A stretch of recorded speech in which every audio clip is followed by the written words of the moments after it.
Chapter 11, Sloka 49. Mate vyata macha vimudha bhavah.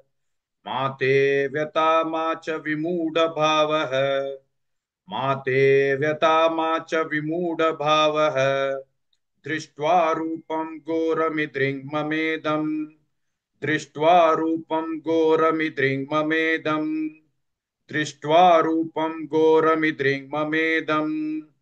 माते व्यता मा च विमूढभावः दृष्ट्वा रूपं घोरमिदृङ्ममेदम् माते व्यता मा च विमूढभावः दृष्ट्वा रूपं घोरमिदृङ्ममेदम् माते व्यता मा च विमूढभावः दृष्ट्वा रूपं घोरमिदृङ्ममेदम् माते व्यता मा च विमूढभावः दृष्ट्वा रूपं घोरमिदृङ्ममेदम् माते व्यता मा च विमूढभावः दृष्ट्वा रूपं घोरमिदृङ्ममेदम् व्यपेतभिः प्रीतमना पुनस्त्वं व्यपेतभिः प्रीतमना पुनस्त्वं व्यपेतभिः प्रीतमना पुनस्त्वं तदेव मे रूपमिदं प्रपश्य तदेव मे रूपमिदं प्रपश्य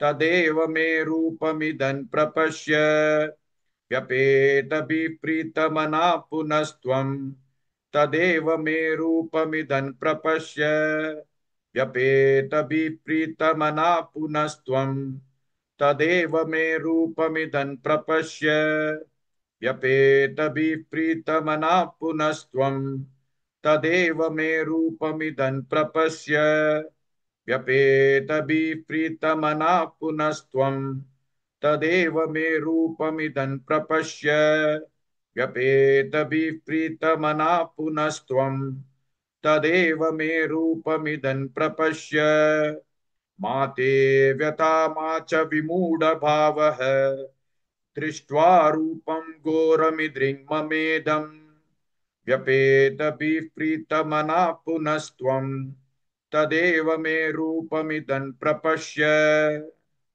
Please like and share this video because you could be instrumental in helping someone around the world recite the Srimad Bhagavad Gita, thereby helping them to have a life of unending opulence, victory and prosperity.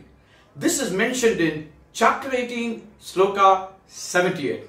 Yes, don't forget to buy my book, Leadership Can Be Child's Play. Namaste.